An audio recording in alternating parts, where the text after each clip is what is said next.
good morning, everyone. And you guys can say, good morning, Mr. Handler. Want to try it?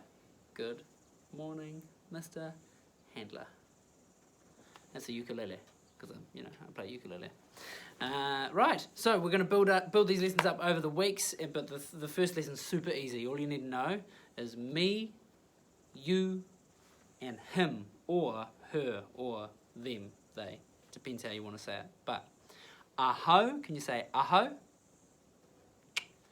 Koe, ia.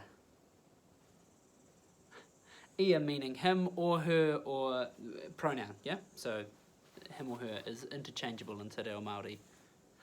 One more time. Ahau, nice.